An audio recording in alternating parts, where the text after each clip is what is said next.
digital arena, on the app, on your smartphone, on X, YouTube, and Facebook. The Sportscast. Expect the unexpected. The Donut Bag presented by The Sportscast.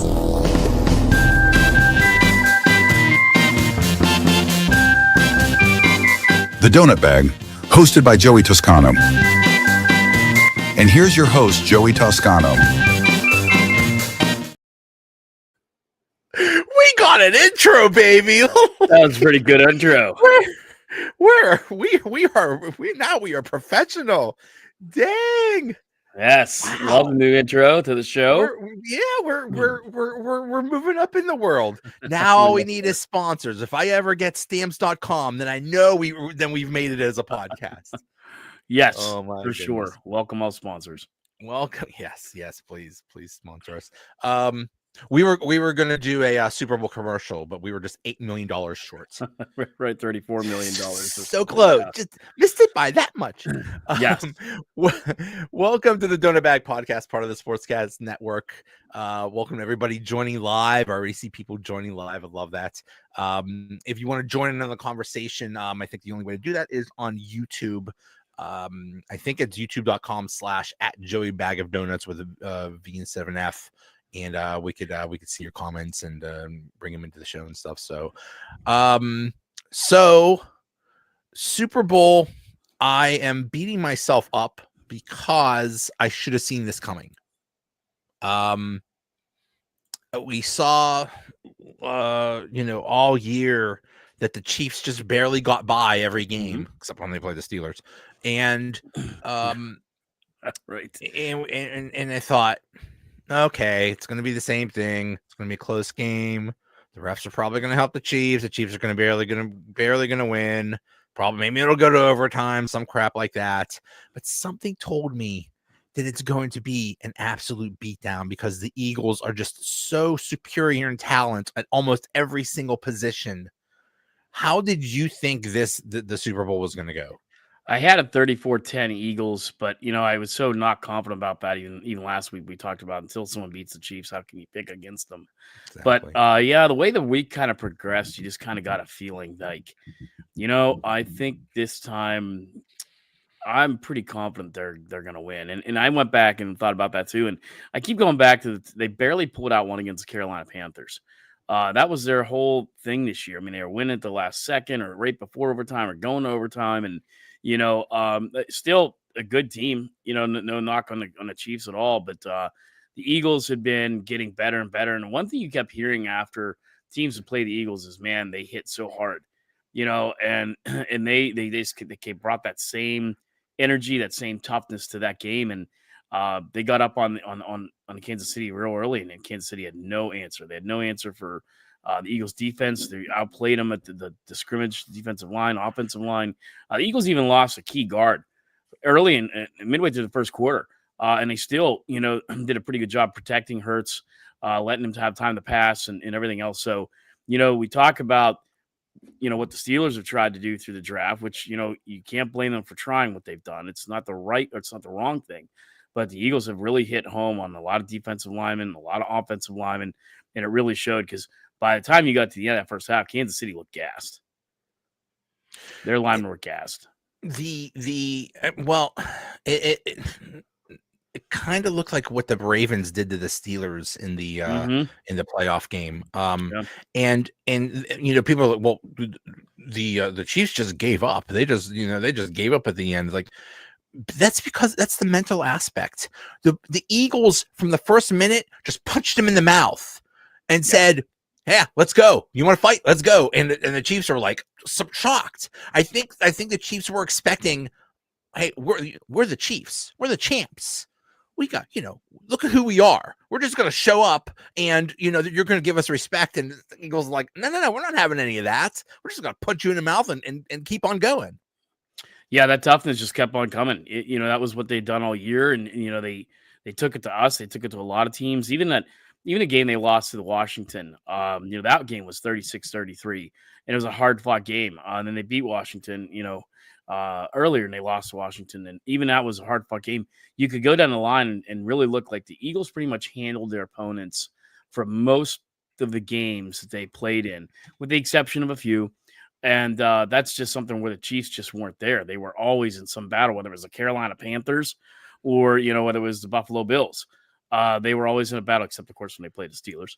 And I think maybe we should have saw it coming. I'm not sure how many of us picked the Eagles last Monday, but still, the other thing, too, is it kind of reminded me of that Steelers-Seahawks Super Bowl where, you're sitting there like, God, we haven't won a Super Bowl since, 79, and I don't know. But you just kind of kept thinking, I think they're really ready. And now they didn't have a good of a game. Ben had a notoriously horrible Super Bowl that year. But I really feel if they would have been a team they were in like 2008, I think they would have beat Seattle probably like 40-9. Oh yeah. But I mean, you could see it coming, and that's I think when it got to Friday, I'm like, I don't want to jinx it, but I really think the Eagles are going to pace them pretty good. They did. It was a shock that the Eagles defense just ran over. I mean, they didn't even blitz, and they just destroyed that Kansas City offensive line. But then for the Kansas City defense to do nothing against the Eagles offense, that was shocking. The Chiefs defense was their strength. This who's the defensive coordinator of the Chiefs? Schwartz? Yeah. Oh, I'm sorry, Spagnuolo. He's supposed to be this defensive genius, and but they basically said we are not going to let Saquon Barkley stop us, right? And that's true. They stopped Saquon Barkley. It's like, we want, if you're going to win Jalen Hurts, you're going to have to win this game. And Jalen Hurts is like, good, all right, I'll do that. Yeah, no, he did it through passing and running, and Jalen Hurts was awesome. He did, and one of our commenters there, Kevin, put imposition of will on YouTube there. Yeah, you're right, Kevin, and that's what it was. And if you notice, what some of the blocking schemes were, instead of going to like a mid block or what they call a 3-4 block, they started spreading it out a little bit more, and they were actually putting blocks out there to let Hurts run. And it was really, really kind of fascinating. The Eagles really started out coaching the Chiefs, which you don't see very often with an Andy Reid coach team. But I think they really got out coached, and like you said, it was pedal to the metal. They didn't lead them off the gas at all. It wasn't like, well, we got up 10-0 and we'll settle for that. They just kept calming and putting in good offensive plays to get them down the field. And yeah, the Chiefs defense was stymied and could not do anything right last night. I went in for the past couple of weeks like dreading this matchup. Like, I really don't like either team. I'm sick of the Chiefs and the Eagles. I mean, I don't like anything from Philadelphia, not even the cheesesteak. But and then I don't know. There's something that just triggered me, and it's like, I really hate the Chiefs.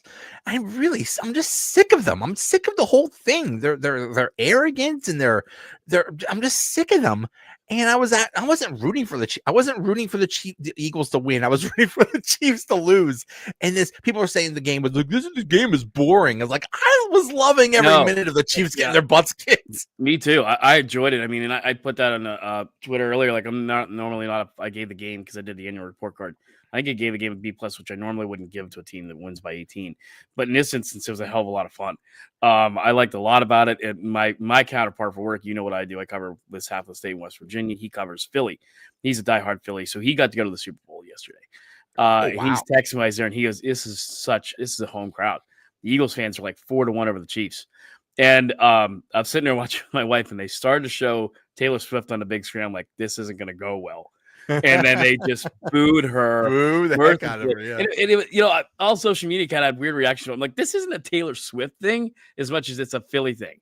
Like, if they would have been playing like the Lions or the Packers or I don't know, whoever else, they wouldn't have reacted that way. They probably would have cared. Taylor Swift, it's the Eagles. You are getting booed. I mean, she's from that area. Yeah. She grew up an Eagles fan. Yeah. She grew up an Eagles fan. Her back on them.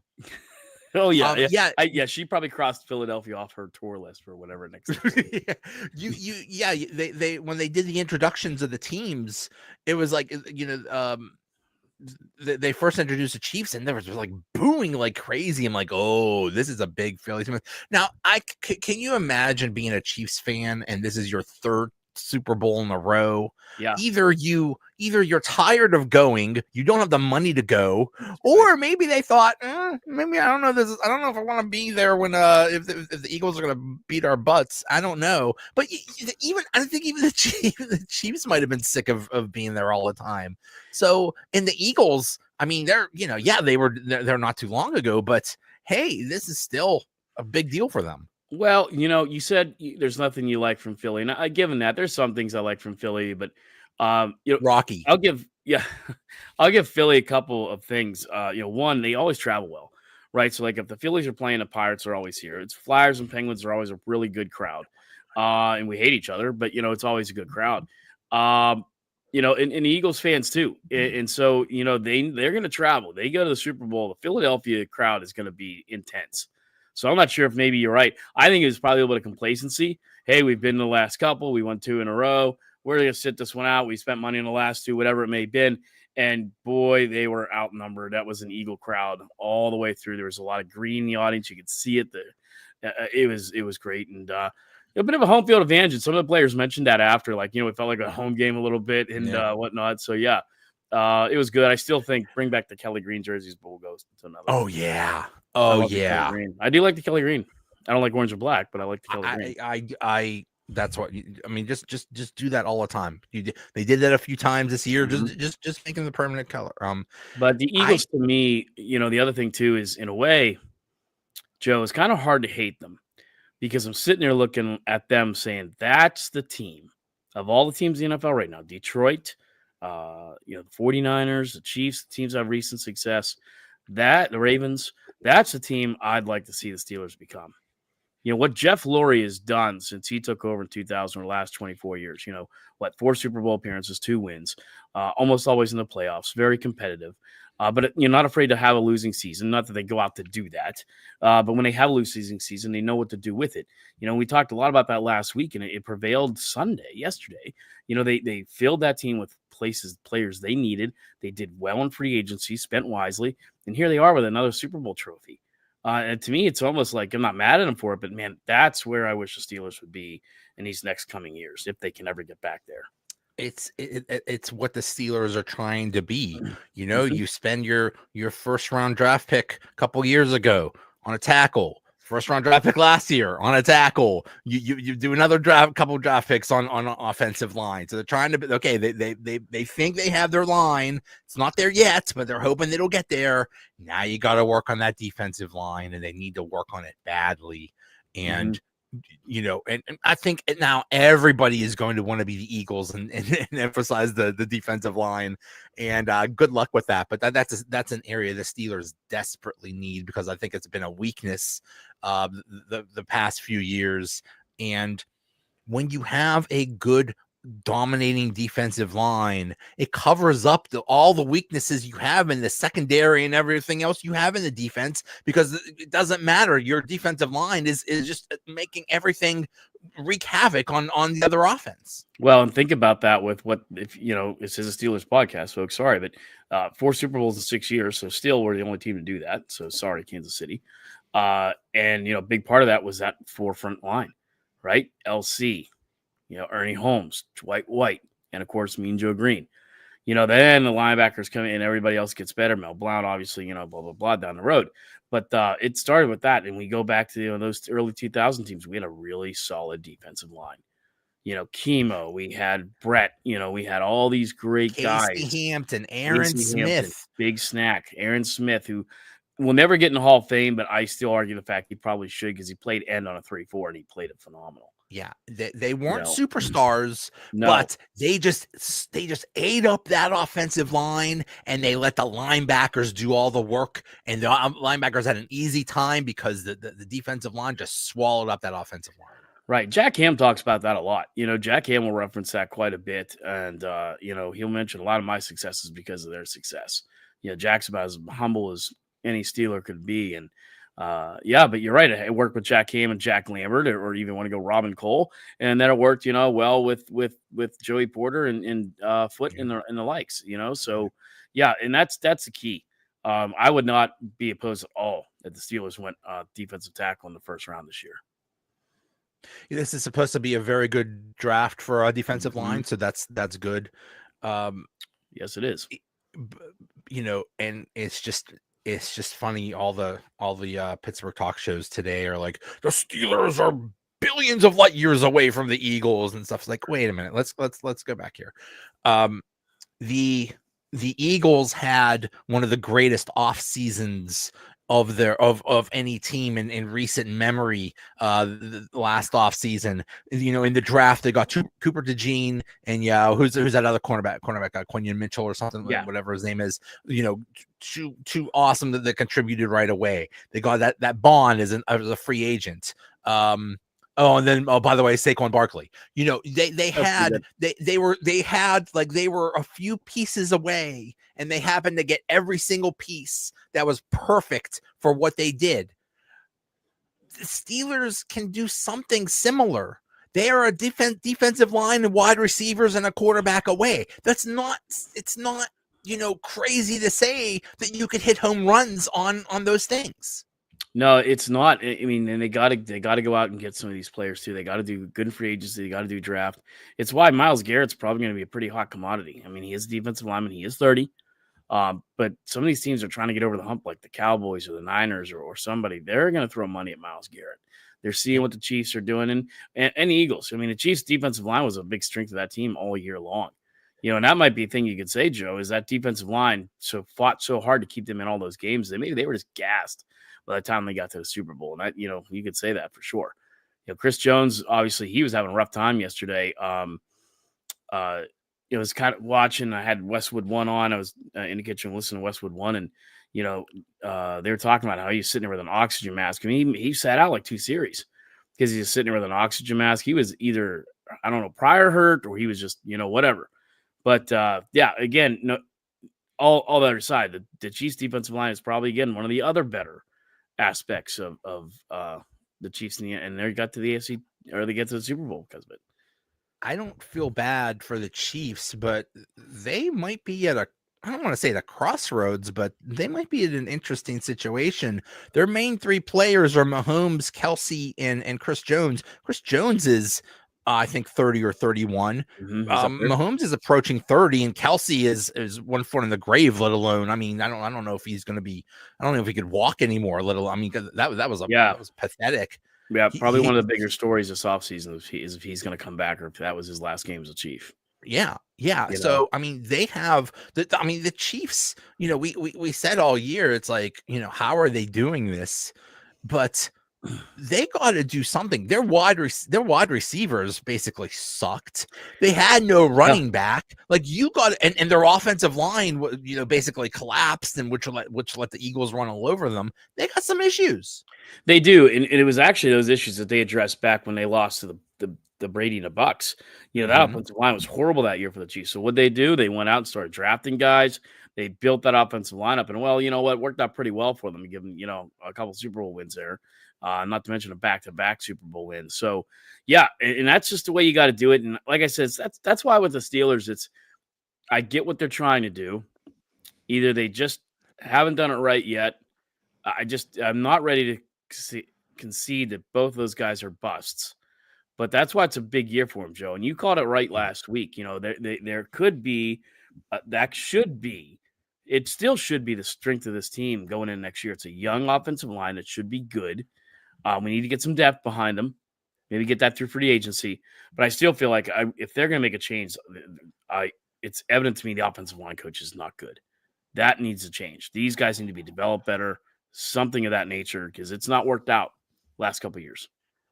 I mean, there's a lot of talk of Rooney's too cheap, but my goodness, if you have a terrible coach on your staff and the only reason you're keeping him around is like, well, I don't want to pay somebody else. I don't want to pay 2 people to do the same job. Then like, what the heck are we doing here?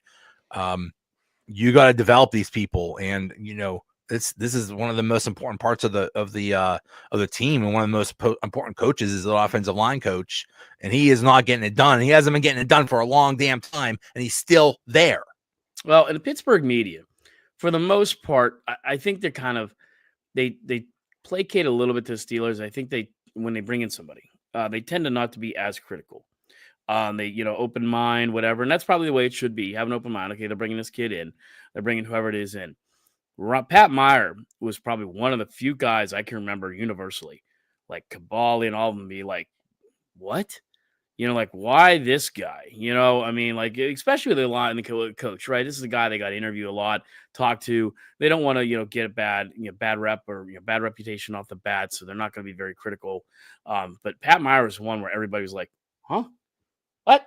Who? Yeah. He came from the Carolina Panthers, and that line was, I think, if I remember right, I'm not sure who it was. May have been Caballi, it could have been Jerry Dulac or somebody saying, like, I think the Carolina's Panthers offensive line that year was like 19th or 18th.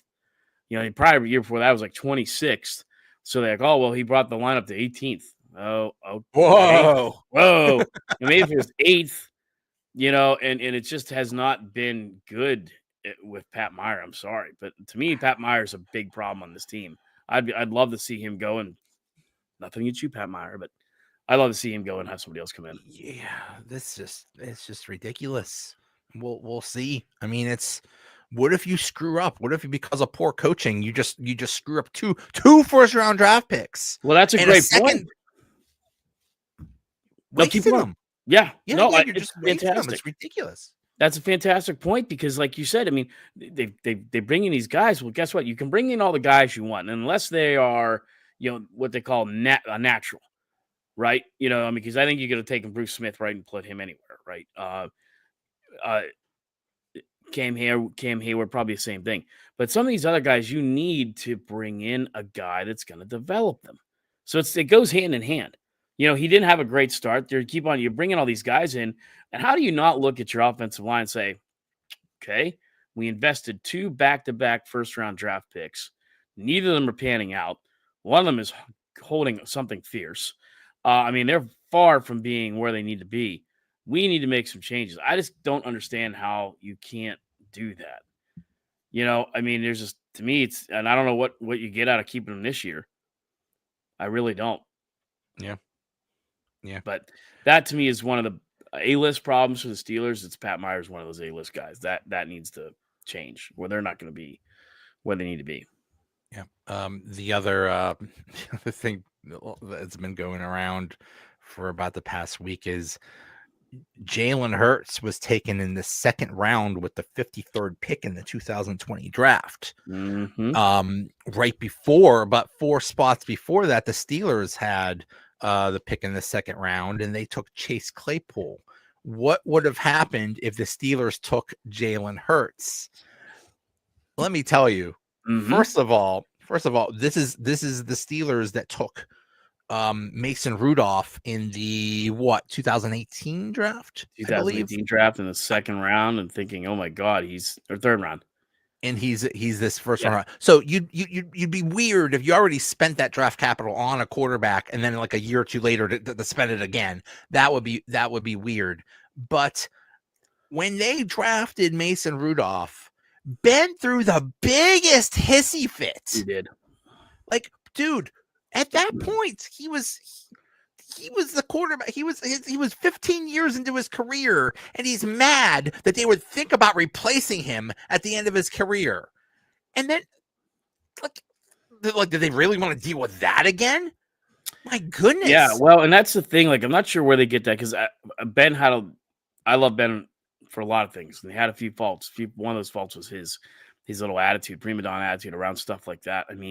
You got to expect the franchise to do that, but it goes both ways, Joe. Who in the Steelers lets Ben walk all over them? It's hey, this is the way the NFL is, man. And unless you have, he's generational talent, okay, but you got to find the replacement, and like Ben, we're not going to start him tomorrow, but these quarterbacks, they get, I don't know. He was afraid of him. Yeah, it's like, hey, Ben, you're not gonna be here forever. When you're 60 years old, you're not going to be the quarterback. Like what? Like, yeah, we're preparing for your thing. Now, look at the Eagles. They were crazy for drafting Jalen Hurts then because they just signed Carson Wentz to a $100-some million contract. Yeah. And clearly he was the guy. And they still said, well, best player available. Let's just take this guy. Available. And look what happened. Yeah. Yeah, and I don't get that. I mean, Chase Claypool, he was just that's been awful. One of the worst draft. But at the time, we thought that was a good pick because at the time we thought, oh, this Mapletron, this is big tough guy, yay! Yeah, and it just, I mean, it's just been a lot of misses, with him, Kenny Pickett. I mean, you can just go right down the line. Oh yeah. Super Bowl champion Kenny Pickett. Yeah, I saw a stat that said Patrick Mahomes is 0-1 against Kenny Pickett. God, I mean, you talk about only in this city is he some kind of legend. There was apparently listen. I am the biggest University of Pittsburgh fan. I'm one of the few that actually go to the games. But right now I hate Kenny Pickett's guts. I cannot forgive him for what he did, for the shenanigans he pulled, and how he was an entitled brat with the Steelers, who was terrible. And then they said, "Hey, we're thinking about bringing another quarterback." It's like, "No, I'm the starter. You just have to trade me." Like, really, dude? Who do you think you are? That is just some entitled crap. Yeah, I mean, if you want to give Ben a little bit of room for being entitled, well, he did win a couple Super Bowls. He earned it. He earned it. Kenny Pickett, you haven't earned it. And I mean, he didn't. I think he really just, you're going to be third string. He just refused to do it, and so he got traded. But the thing is, I'm a Penn State guy, but Kenny Pickett he's a career backup. That's all he's ever really going to be. I think, and think about this, Joe. What if Kenny Pickett wouldn't have done that? What if Kenny Pickett would have stayed in Pittsburgh? Because right now he'd be sitting really pretty. Well, okay. So if let's play this scenario. Let's say he said, "Okay, fine. Mm-hmm. You want to bring in Russell Wilson? Fine. I'll compete with him or I'll work with him or whatever." What would have happened was that they never would have got Justin Fields, and Russell Wilson would have still got hurt, and Kenny Pickett would have started those first 6 games. How he would have done? Probably pretty bad, but still, he would have had a chance to actually play again. What did he do in Philadelphia? He played part of one game where he looked like a buffoon. He looked horrible. Here's a funny thing.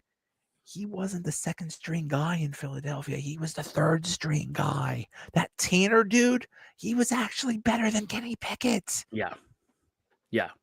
And that's who Kenny Pickett is. And I guess I get it, and like, you said, I get it. He's a Pitt guy, local, Pitt guy. So you have that, but he's a Philadelphia guy. Actually, he's a Jersey kid. Yeah. But you want to see him do good. I mean, I'm not any different, man. I want to see Penn State guys. I've been, proud as crap watching Saquon Barkley do what he's done this year. But, sometimes you just got to realize they are what they are. I mean, sure, there's other guys. I really, really think we made a huge mistake in not keeping James Conner. James Conner should have been a Steeler, and I think they would have been in a much better place having James Conner as a running back over the last couple of years than either Najee or anybody else. So I don't think if they kept Conner, they could have used that first round pick on somebody else. Yeah. So they definitely should have kept Conner. It was I think his name is at Pickensburg on Twitter, and he had a picture of Kenny Pickett. He said he's living proof that if you are in a group project and you get an A but you do nothing, that's Kenny Pickett. That's right. Yeah. 0 for 3 and minus 40 or whatever he was, and and you knew it as soon as he did that. There's all these people. Oh, he's a Super Bowl champion, and he's also the water boy, and right. I don't know what the infatuation is with Kenny Pickett. I about died. You almost killed me when with that one tweet. It's like, he's a water boy. Yeah. When I saw that today, like, and that's what's going to happen. I mean, he has one more year in Philadelphia on his contract. And then I heard somebody say, and after that year, he'll be, free agent. He could go somewhere else. And as what? As a backup? He's not going anywhere as a starter. And I said that last week. Find me a team right now that would take him as a starter. Yeah. Nobody. Yeah. Not one. Speaking of find a team that would take him as a starter, we've had our own situation with Steelers quarterbacks. We could use a starter. There's conflicting reports out there. Some of them say Russell Wilson's not coming back. Some of them say he is coming Mhm. back. Some of them say there's interest in other teams have interest in Justin Fields. And what are we going to do? I mean, this is going to dominate for the next 2 or 3 months. What are we going to do about the quarterbacks? What do you think is going to happen? You and I are sitting here saying it. So I'm sure they're sitting in some conference room over at Heinz Field saying, hey, what are we going to do? Because that's the spot that they're unfortunately in. They painted themselves into a corner. They have made no commitment either way at this point. And I know it's, only, February, but it's starting to get time here where they're going to have to figure out, who they're behind, who's going to go, who's coming in, and what they're going to do. Because, they could, they could be without both of them. Yeah. And then they got to sit there and go, really, what are we going to do? What? Yeah. Because they can't afford to go deep into camp with, a questioned quarterback or like 2 new quarterbacks, and not to mention they can't go into camp without a second receiver. So, I mean, I don't know, Joe. The quarterback class is iffy. It's not great. It's okay. Wide receiver class is a little better. I'm thinking right now they may go defensive line or wide receiver at the first pick. That's early preliminary thoughts, just looking at stuff. But the quarterback thing is just, I don't know. And that's what I've heard. It seems like the popular opinion is Russell Wilson isn't coming back, or the Steelers don't want him back. And then to me, I think your best bet is to immediately try to give some money and sign Fields. You got to keep one of them. I think if you don't keep both of them, you are in. That didn't work out too well with the receiver core last year. Yeah, I think you got to keep one. They've really painted themselves in the corner, because let's say they decide, and I think this would be the logical thing, is if they said, Russ, thank you for your year. We've decided to go with Justin Fields. And I say this almost feels like that show The Bachelor. It's like where the guy has to pick between 2 women and which one he's going to marry. And if he says, they say that will you take this rose? And they say Justin Fields, good news, we decided to make you stop. We're offering you a contract. And Justin Fields says, good news, a whole bunch of other teams want me too, so I'm going to test free agency. Right. They could lose him. And then some idiot team like that out there, like the Giants or whoever, could say, yeah, let's do Justin Fields. And then the Steelers will be left with nothing. They would be left with either Russell Wilson or, God, please not Aaron Rodgers. Or even Matthew Stafford. Oh God, that's been a good debate lately. I mean, and the question is, and it's a legit question: would you rather have one of these two, or would you rather have Aaron Rodgers? And the thing is this: if you're saying whose talent would I rather have, I'd probably rather have Aaron Rodgers' talent. However, he's not young. But do you want to take the cancer he brings to a locker room? Because he's just a jerk. And this team doesn't need a jerk captain quarterback out there. That's the last thing they need. It really is. And so, but the biggest part of it, Joe, is what I think they'll do is I think they're going to have to sign one of them, because I'm hoping that they learned a lesson from last year where Plan B didn't work out in the receiving core. And they're like, okay, look, by March, whatever, at least a couple weeks before the draft, we have to have one of these guys signed, and this is our QB. Because if you're going to go fishing for a wide receiver free agent, or you want to bring a wide receiver here, you better have somebody that's signed quarterback proven starter in the NFL, which both of them are. Okay. Russell Wilson, more success, obviously, than Justin Fields, but they've got to do that. And I think that's what they'll do, but they're going to have to make up their mind quick. Could you imagine if they're trying to get free agent wide receivers and say, hey, we'd like you to come to the Steelers? Like, so who's going to be throwing to me? Skylar Thompson? I mean, they will bring Mitch Trubisky back. Yeah, right. That's what I mean, Joe. I mean, they cannot be in a position like, well, we don't have a quarterback. We don't know. I mean, at least you need to say, okay, we know we're going to have Justin Fields, or we know we're going to have Russell Wilson. We know we will have this guy in a role next year. Because other than that, I don't see any free agents. The rumor kept going around like T. Higgins. Like, look, all right, I guess if the Steelers go out and throw $33 million at him, he's probably not going to say no.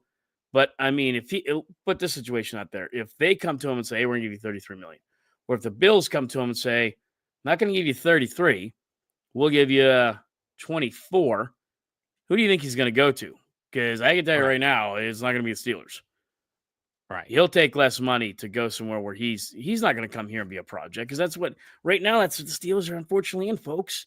They're a project until they get this stuff fixed or figured out.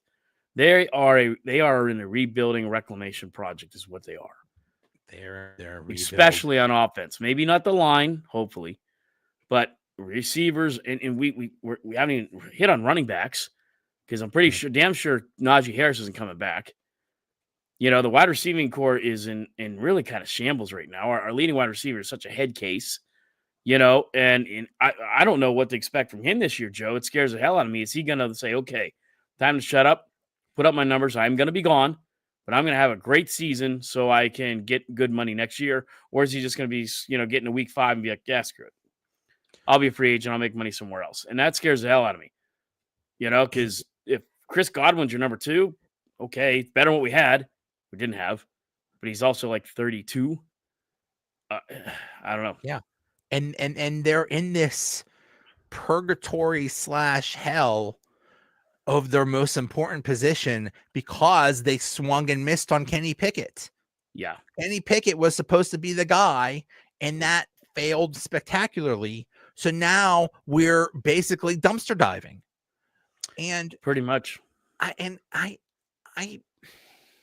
I believe in Justin Fields, but what is his ceiling? What, you know, can he be Jalen Hurts?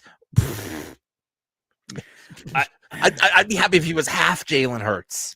I would be too. And I the more I think about it, the more I lean towards him. And it's scary to lean towards him because he, again, still the turnover issues were still there this year.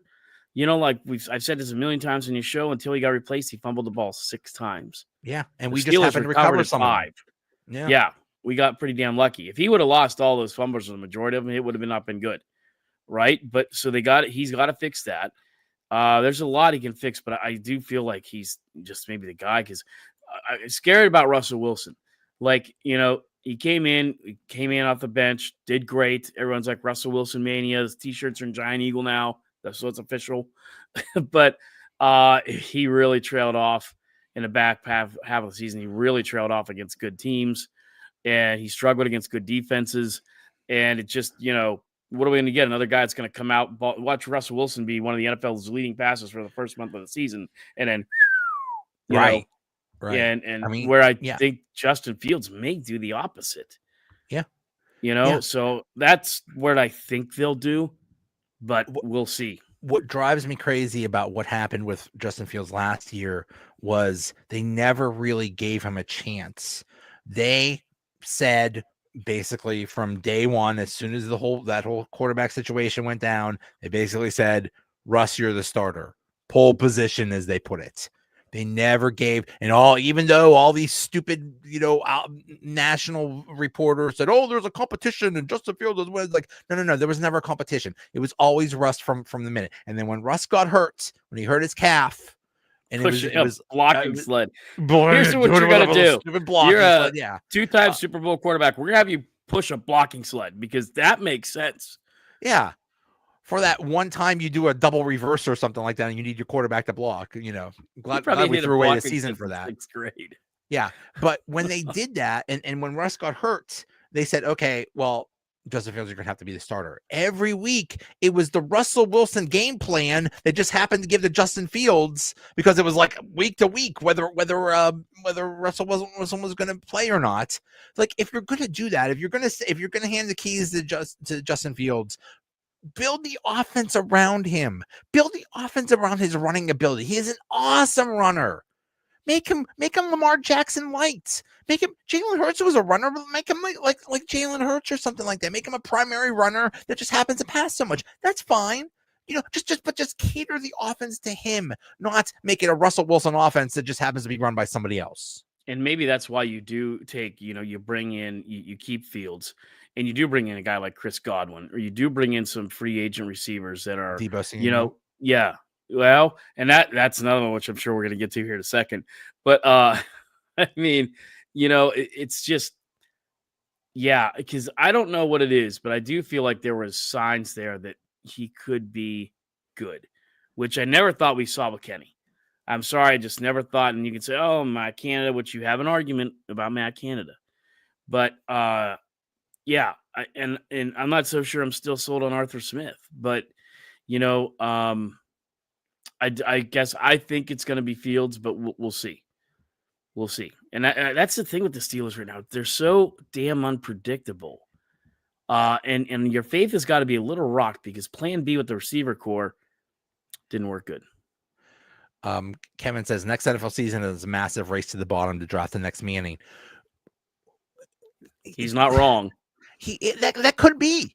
That could be. What if it's a crazy idea? What if we have a losing season? Oh my God, it's not the end of the world, people. No, we can have a losing season. How do you think we got Big Ben? Thank you. How do you think we got a guy like Plex? How do you think we got Troy? I mean, we had good picks because we sucked. I think we picked Troy. We were picking what, Joe? 14th or 15th, something in there. Ben, obviously top 10 pick, a couple of those guys. And, I always still wish I would. Plex is kind of a funny guy.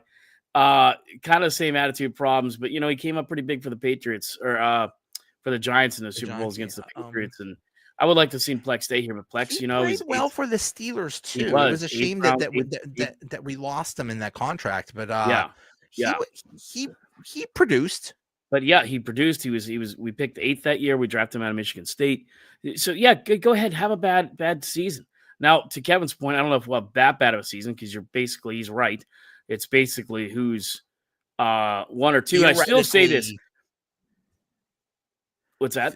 Theoretically, Manning would probably go number 1 overall, and you got to really suck to be in that stratosphere. But maybe it'll be this is not a good quarterback class, but maybe next year will be. It could be, and everything we never know. Arch Manning, it could be hurt. He might want to get 2 years in Texas instead of 1. He's incredibly loyal to the University of Texas.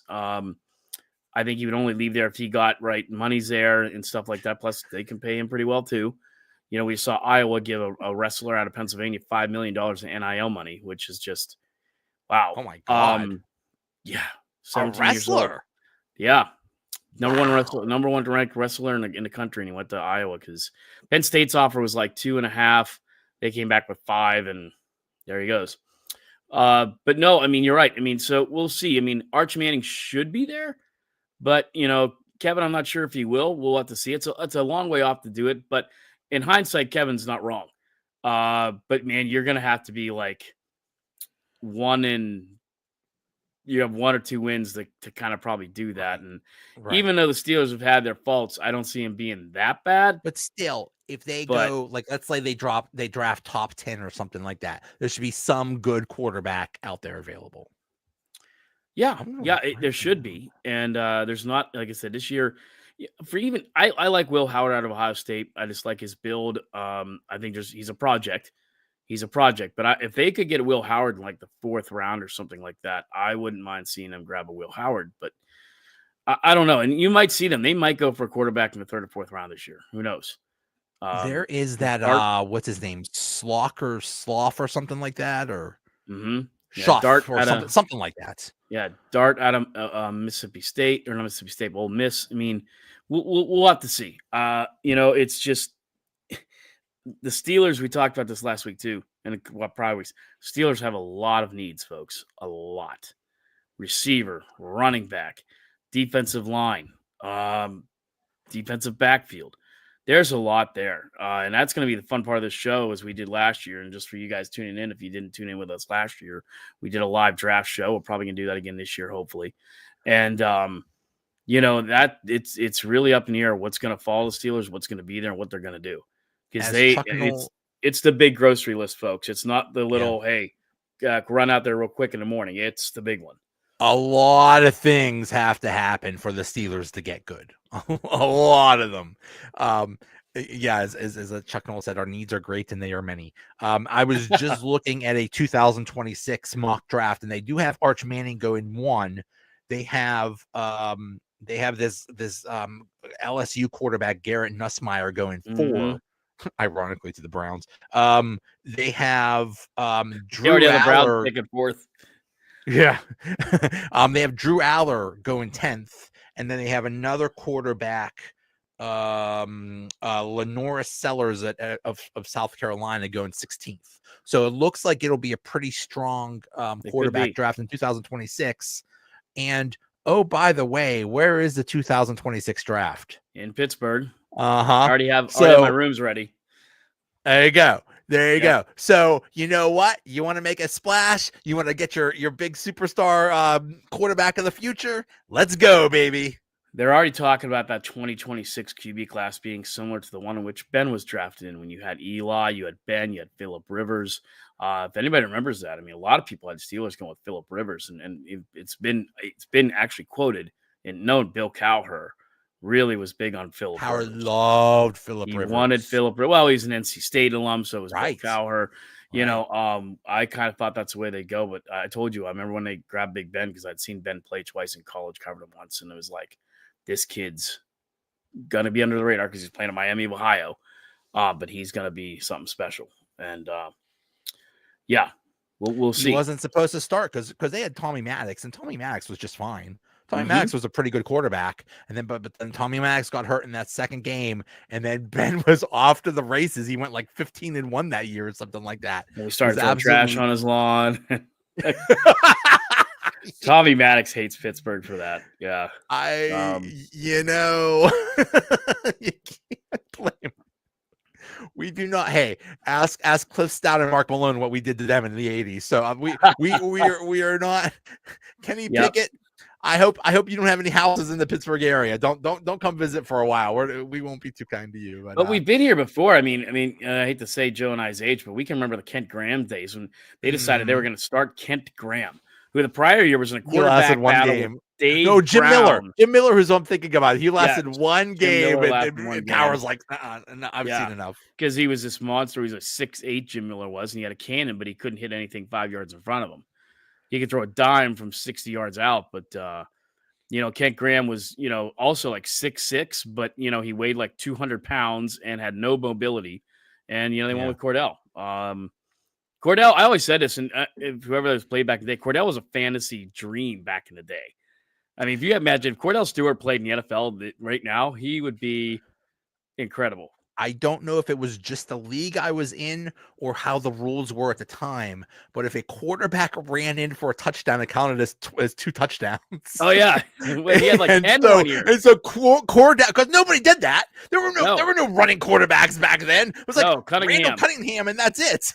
Yeah. So Cordell Stewart was like a dream. He was like the number 1 overall pick. Yeah. Yep. So, but unfortunately, and that's what happens. We've talked about this for years now. Like, hey, when Ben's over, Ben's gone. Now what?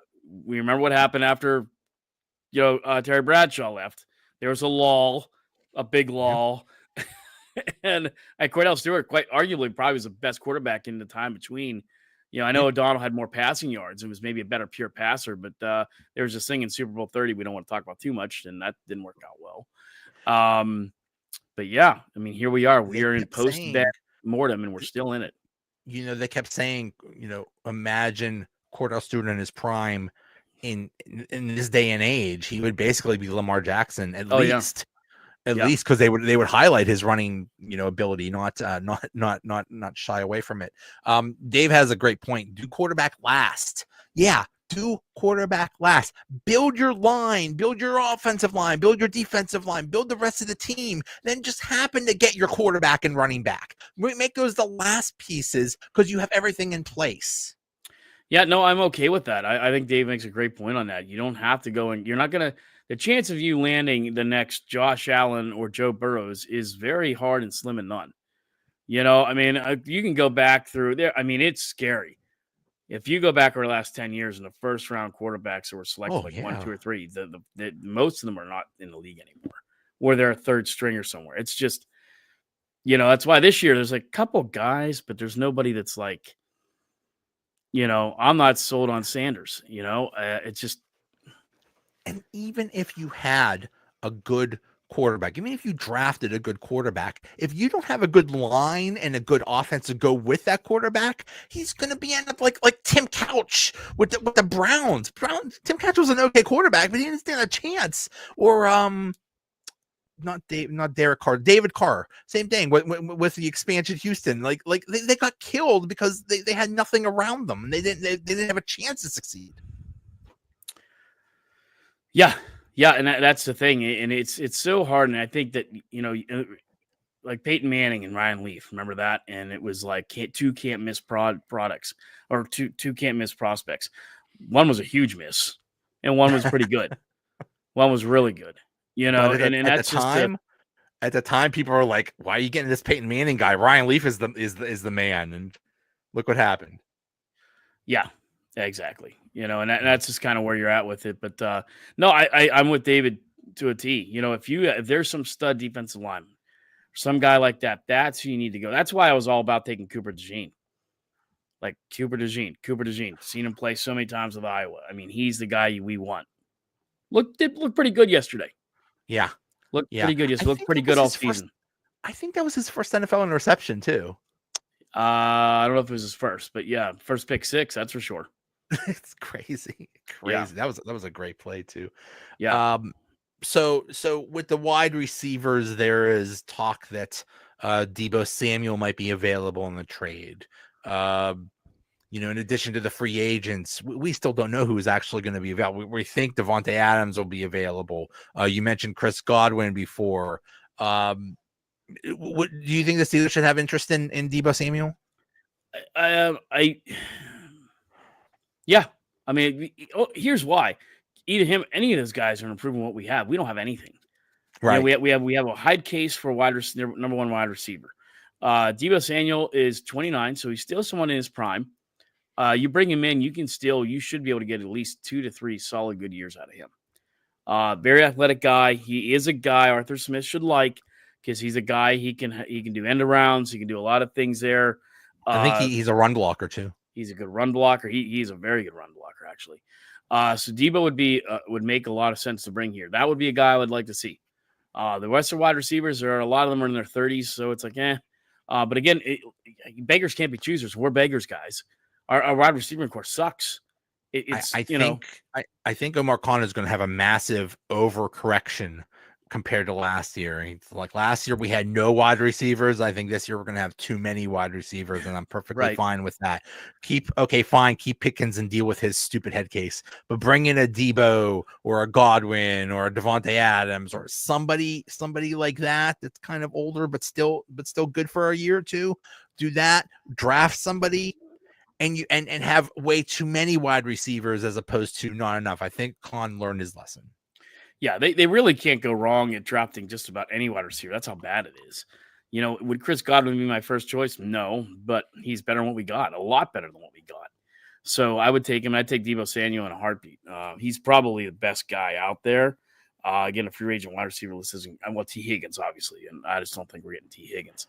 But yeah, that would be a guy I'd love to see. That would be a guy you could build on, to David's point, right? Bring him in, use Fields, keep building. The nice thing about if they do choose Justin Fields is he won't be that expensive. In theory, he won't be that expensive.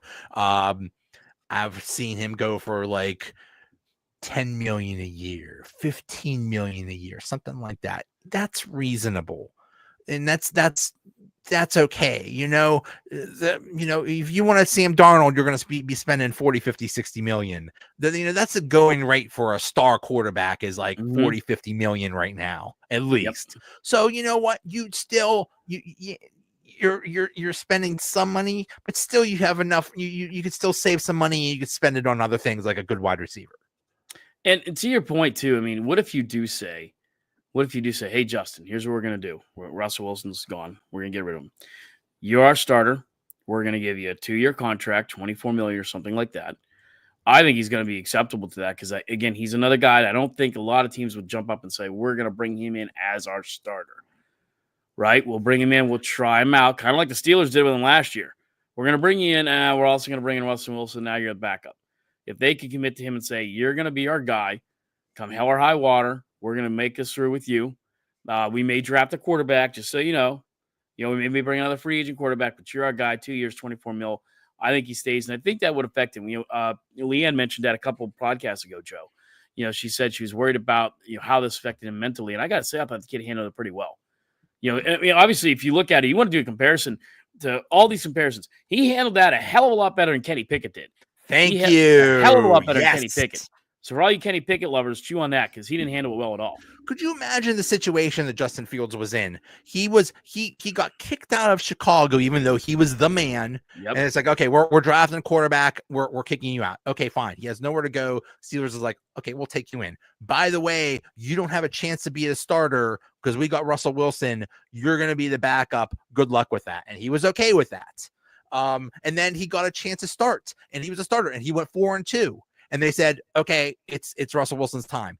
Not once did he complain. Not once did he say one bad thing. In fact, he said, when they asked him about it, he said it's completely understandable. I did not play well enough to earn being the starter. So it's understandable, and I accept my position. Totally great attitude the whole way around for an absolutely horrible situation, but he handled it perfectly.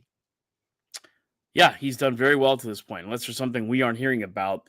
He's sitting there. He could easily right now be like, hey, I'm out of here. I want out of here. I'm on the block.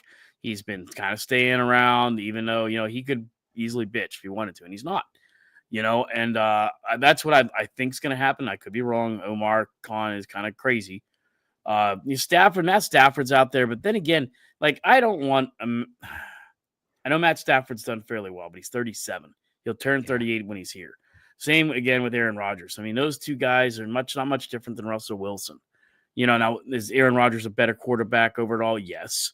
Is he a Hall of Fame quarterback? Probably, yes. Russell Wilson probably is too, maybe. But yeah, I mean, no, I would rather go young and build off of that. I just don't see what bringing in a Aaron Rodgers or Matt Stafford does. Aaron Rodgers, my goodness, that would just be a nightmare situation. And him and Stafford are going to command top dollar. Yeah. I could see Aaron Rodgers retiring. The rumor is Stafford's going to go to the Giants, and hey, good for you. From what I heard of Matthew Stafford's wife already saying, he should be traded or whatever. It's like, I don't need to deal with that. I don't need somebody on a podcast just spouting off every week. That just sounds like a huge pain in the butt. Obviously, in life, your spouse has a big impact on what you do. You lean on them for advice, or you have a discussion about careers and stuff like that. And that usually stays in the living room. And that's, it's never worked out well when a NFL wife gets on podcasts or Twitter or Instagram, whatever, and starts spouting off about how her husband's not being treated well and, should be traded or whatever. It's just, it's just one of those things. Somebody did that leading up to this. Didn't somebody say something? I don't know who it was. I thought somebody said something along that. It's slipping my mind who said it was, but you just don't want to. Oh, somebody was putting out racist tweets from 2002. It's Saquon Barkley's fiance or something. Yeah. Yeah. And it's just like, you just, no, you're just. I'm not saying that you should shut up. I'm just saying, yeah, be like nothing us. good can come from this. Right. But yeah, no. That would be my preference, because I just feel like if you bring in Stafford or Aaron Rodgers, all right, even leaving the baggage out with Aaron Rodgers, if you bring them back, you're basically back at square one. Justin Fields is not going to want to stay here then. Right. You're back to square one, and I just don't. I think if we're looking, I think we need to look for a fresh start. Fresh start is Justin Fields, Russell. Thanks. See you later. And to David's point, start building the other stuff. I'm still thinking about that report from last week where they said, well, Russell Wilson was audibling, and then they wouldn't let him audible anymore. Yeah. And that mean Arthur Smith wouldn't let him audible. And who does that? Who put that out there? Who is like, who does this benefit? It only benefits Russell Wilson to put him out to other teams and say, oh, look, I would have been better, but that mean offensive coordinator wouldn't let me play the way I want to play. Like, that's been Russell Wilson's thing it'll be on his 4th team now. Like, hey, bro, maybe the call is coming from inside the house. Maybe the problem is you. Well, and if that was the case, I guarantee you Aaron Rodgers and Arthur Smith aren't going to get along. Right. So that's I mean, that's where I will bring in the Aaron Rodgers, garbage is that won't get along well. Didn't get along well in the Jets front office. I mean, they were at odds. How many guys did Aaron Rodgers get fired on the Jets? Like, I mean, it's like a litany of guys that have been fired from the Jets because of Aaron Rodgers and everybody else. So, oh my goodness, that's not going to go well here in Pittsburgh. I just think that would be horrible. The Jets let Aaron Rodgers basically take over the organization. Yeah, you're the GM now. Yeah, it's craziness. Yeah. So one more thing, since we are officially in the off season now, let's talk about some of the things that some of the dates of this off season. Starting this Friday in between February 14th and March 4th, that's when teams can put players on franchise tags. Mm-hmm. Usually that doesn't happen until like the end of that period. So more like the first week in March is when that whole thing happens. Mm-hmm. So that's when we'll find out, who's going to get the franchise tag. Yeah, we'll see. It could be, I think the Bengals will franchise tag T. Higgins. They probably will. Yeah. And that's been a weird story too, because that was all bad. And then towards the end of the year, T. Higgins started to kind of keep quiet. And then I think it was maybe going into like that second to last game, maybe it was against us. No, it was a game before. He said, we'll see where stuff goes. He had totally backed off his like adamant that I'm getting the hell out of here. And now, so who knows? He might work something well with the Bengals, because it's evident. We talked about this too. It's evident that Joe Burrows is still probably the best pure passer in the NFL right now. I think he's the best quarterback, and T. Higgins is probably sitting there thinking, well, okay, unless I go to someone that's got an established quarterback, there's probably only 3 or 4 of those really, in the league right now that are elite guys that are going to get him the ball like Joe Burrows can.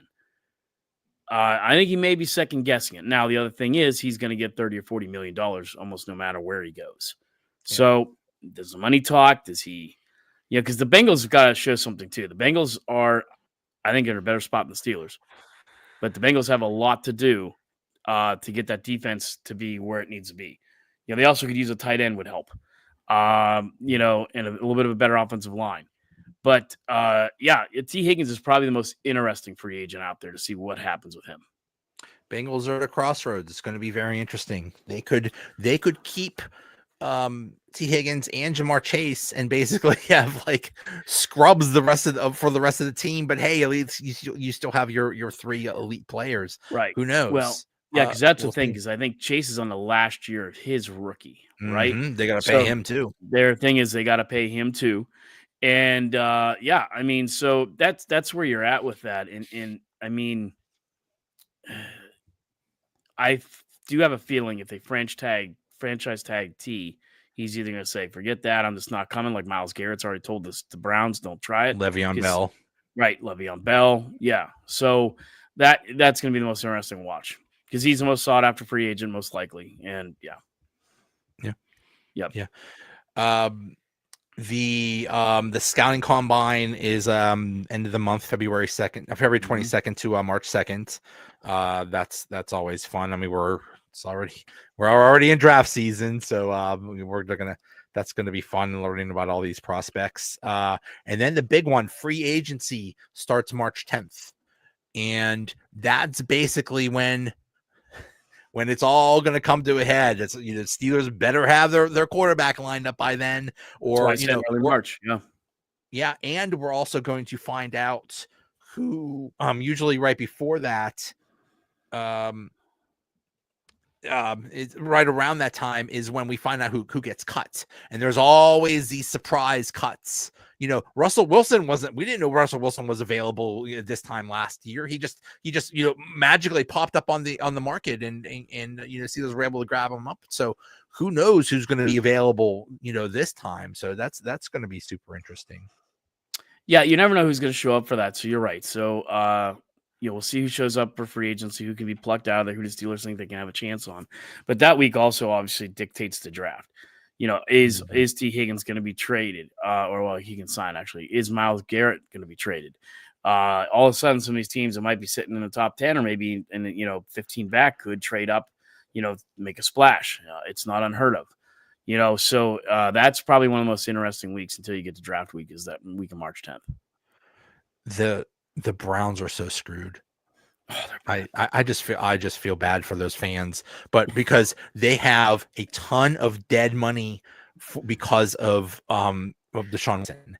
Now, if they get rid of Myles Garrett, they're going to have a ton of dead money too. So it's like almost half their salary cap is going to be unusable. They have no choice but to tank. They have no choice but to just suck for a few years and accumulate a whole bunch of draft picks and hope that they could be reborn.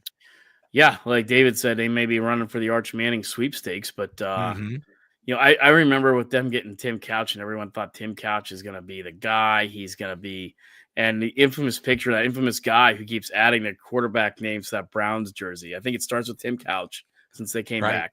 And it just keeps going down. Like 40 down names by now. Yeah. Yeah. It's insane. So, that could be the thing. I mean, Kyler Murray could be an interesting guy that pops up. He's been a guy that's been rumored some places.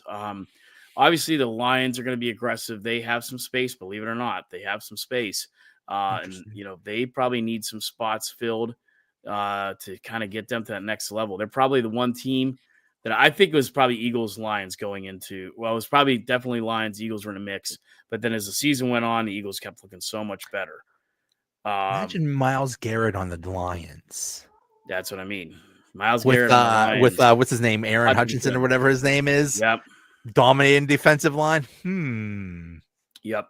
Yeah, they swung big a couple years ago with Sue, and that didn't work out too well. But who knows? I mean, it's different thing, but Myles Garrett going there, I think the Lions are going to be kind of creative because I think the Lions realize where they're at. They're knocking on the door. They're right there. What do we need to do to get to the next step? Because they're pretty set in a lot of places. They're pretty set, and really the only reason that they failed this year is because they had so many injuries. And you 21.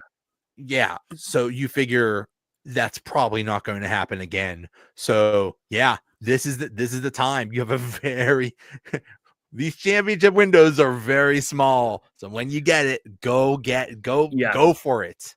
Right, which is what you've seen the Chiefs do, and the Eagles are probably going to continue to do too. And absolutely. But yeah, those are some of the big names out there, and it's going to be a really interesting year because there's a lot of teams I think that are like, how do we get to be where the Chiefs are? How do we get to be where the Eagles are? Like I said from the beginning, I think Jeff Lurie, what he's doing, there's got to be a lot of teams saying, we've got to copy the Eagles right now. Exactly. You thought defensive line was in demand before. Now everybody's going to want to have their own Eagles defensive line. It's like, oh, I want to do that. And so defensive line free agents are going to go like crazy. And the draft picks are going to go like crazy. Dave has it's already begun with Deebo Samuel. These rumors. I cannot survive another Brandon Ayuk situation where we went for 5 freaking months, March through August, of Brandon Ayuk rumors. I felt like a hostage. I felt like I was in a hostage situation. I can't handle Deebo Samuel watch or something like that. I can't. I won't. If you look down the list, and this is why I there's not a lot of great stuff. So if I'm looking at wide receiver, T. Higgins, I don't think is coming here. There's Chris Godwin, Amari Cooper, Stephon Diggs. I don't think Diggs would come here, but it's if they throw enough money in, he might. Amari Cooper, yes. Not. Yeah, Deontay Johnson, no way in hell. So and that's where you kind of, and you get into like Darius Slayton, who could come here. I wouldn't mind. And then Keenan Allen, another guy I wouldn't mind. Yeah. The quarterback is interesting because here's a top 10. This is off of Livewire. Top 10: Sam Darnold,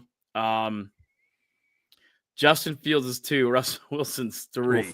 So they have our Oh. two quarterbacks ahead of then it drops off. It definitely drops off after those two. Jameis Winston, who could throw 30 touchdowns and throw 40 interceptions. Marcus Mariota, garbage. Mason Rudolph, are you kidding me? Andy Dalton, how the hell is Andy Dalton still in the league as a free agent? What is shouldn't he, be in a 100 years broadcast old? booth? There should be coaching college or something. Joe Flacco, no. Jarrett Stidham and Tyler Huntley, no. So legitimately, free agent quarterbacks are not out there.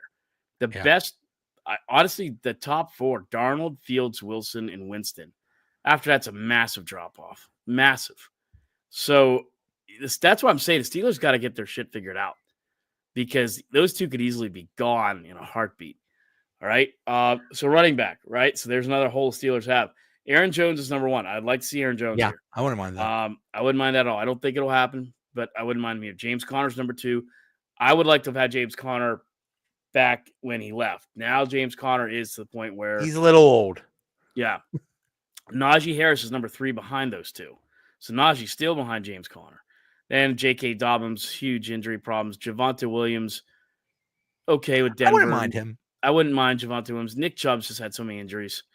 But the Browns may let him very much go with the money problems like you said they're having. Here's something to consider about Nick Chubb. Mike Tomlin adores him. Remember, anytime we'd play the Browns, he would talk about Mr. Garrett and Mr. Chubb. Got a Chubb for Chubb. You got a Chubb for Chubb. So yeah. So I would not surprise me in the least if we got Nick Chubb. Now one guy I wouldn't mind, Rico Dowdle from the Cowboys, younger guy, he could be an interesting free agent pick. Yeah. But obviously Steelers got to get their stuff figured out because they got to get the draft figured out. And that's what I'm saying. If you don't figure out some of this stuff before the draft, then the draft is almost overwhelming because you have so much to do. Like I don't know how you bring that all in with, if you could say, hey, okay, we got Rico Dowdle, because a lot of people are putting the running back from Boise State as a Steeler, possible target. Janetti, right? Marty Jannetty. Yeah. But if you do bring in Nick Chubb, if you do bring in Aaron Jones, then that obviously alleviates and solves that, right? So it's going to be interesting to see. The Steelers hopefully need to be players early. It's just a matter of who they're going to bring in at what cost and stuff like that. So the Steelers need to be active. They have to be. They don't have they have draft picks, but I don't know. They just can't do what they did last year. It's like, oh, we'll just get some wide receiver. Don't worry, something will come about, and then you're in September and you have nothing. Yeah, you have to line that up ahead of time. Now, one thing about Kevin Colbert, he sucked at some things toward the end, but he did this thing where he had, even before the draft, he had a contingency plan at every position that of need. So it's like, in case we don't get it in the draft, at least we have something. That's what you need. You need to go into the draft where you say, let's get the best player available, not who we desperately need and we're going to reach for. Yeah, no, exactly. And I still think, like, where the Steelers are now, I think, is reflective of a lot of the play. I know TJ Watt was somewhat hurt towards the second half of the year, but I also think TJ Watt in a way kind of just, I don't want to say thrown in the towel, but in a way threw in the towel, and because you saw the defense was getting chippy about guys giving up on plays. They obviously didn't like Cam Sutton. That was pretty clear. I never saw so many backhanded comments pointed at guy without saying his name. It clearly evident it was Cam Sutton. So yeah, who knows? And that's the thing. You already have this $100 million damn defense that's not great. So I don't know how much active they're going to be in the defensive, free agency. I think they'll be active in offensive free agency. And then, the thing is, as much as they spend on defense, they still have needs. They still got to do something about that defensive line. They do. So whether it's free agency, draft, whatever, but we got a roller coaster ahead of us the next few months. That's to David's point too. I'm sorry. Go ahead, Joe. Go ahead. Sorry. No, to David's point. I mean, you don't want to start with the quarterback, but start chipping away. Here's where you start chipping away, and bring some of these guys in. Do well in free agency, and like I said, I don't care if they go 7-10 next year. Yeah, we'll bemoan them here on the show, but we'll all be here already. Hope. Yeah. Yeah, we'll already be looking forward to 2026 draft. Because right now it is hopeless. Right now we're looking at the exact same situation. We're gonna go 9-8, 10-7. We're gonna barely make the playoffs. We're gonna get blown out that first game, and we're back to square one. It's the same thing over and over again. We need hope. I don't think there was a team in the playoffs this year that they could have beaten. And that's the thing. Not the end. No. And I think if Cincinnati had gotten in over us, I think Cincinnati could have beaten a few teams. I think Cincinnati could have pulled an upset off. Maybe not 2 rounds, but I think they could have definitely beat one. And I still say that. I think there's a lot of truth to the Kansas City flop like that because they didn't want to play the Bengals. Yeah. Because you play the Bengals, and they could give up 38, but they could score 48. So it's like, I don't know, but that's. Yeah, you got to pick a little bit of time, get some free agents, help out the cause, keep drafting right. Maybe, Deebo Samuel, like he's, 29, 3-year contract. I'd love it. And it wouldn't take much. It wouldn't like a 5th round draft pick or something like that. Let's go. Yeah. Right. Oh boy. It's just so funny. I remember we're both not young. I remember in the 80s and 90s when the Super Bowl was over, you didn't talk about the NFL until the draft. No. And then even then, that was just like, the morning of the draft on a Saturday morning, you just looked at the newspapers like, oh, who's these people available? Now, we just spent an hour and a half talking and about the off season. We got so much to talk about between now and April. Right. It was the old joke, like you didn't know the NFL draft was close until Mel Kiper saw his shadow or something like that. And, but now you're right. You got everything from, Pat McAfee to Sirius Radio. There's 24/7. There's the NFL Network. There's all these things that just keep it fresh in our mind. Is a major television event. The Combine, kids in their underwear running around is a major television event. Yeah, it is. It is. It's a big deal. Big deal for Indianapolis. Yeah. I've have you ever been to Indianapolis? I've never been. I have. Yeah. I heard it's a nice town. It's a nice town. And that Lucas Oil Stadium is incredible. It really is. It's almost like you can't believe it's a stadium. Because it's massive. And you look at it, it looks like a giant kind of a house type / office building / it's really incredible. But yeah, no, the Combine's a fun event, and a lot of stuff goes on at the Combine, right? Not only do you have to go out there and run and jump your height and all that stuff, but there's all the interviews going on at the same time, right? You meet with these teams, and it's like speed dating. It is like speed dating, and that's when all the general managers are there at the same place, and you get a lot of trades. Yeah, the GM meetings are held at the same time that week or the weekend prior. Yeah. It's either the weekend prior or the weekend after. I can't remember which, but they're held there too. So yeah, so that's a big week, and NFL Network's always right on the. So yeah. Yep. So lots to talk about. We're just getting started. It's just so funny that the season never ends. Well, it's like I said a couple weeks ago. My wife was like, "Well, now that the Steelers season's over, you and Joe probably won't jump on there until what draft?" I'm like, "Are you kidding? Last year we had some of our best ratings ever. Was like in the off season, like so, right? Yeah.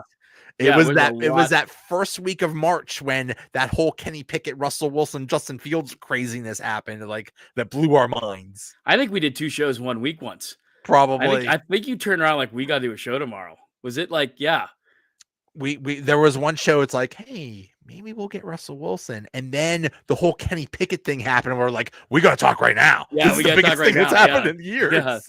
Yeah. So, and we could be there, folks. I'm sure it's going to be entertaining. If anything, it will be entertaining. Yes. Yep. Never a dull moment with the Pittsburgh Steelers. That's for darn sure. No. Very good job. Thanks everybody for listening. Thanks everybody live for listening. Thanks for the people contributing. Dave, Kevin, thank you very much for the comments, and we'll see you next week. Thanks, guys. Take care. See you.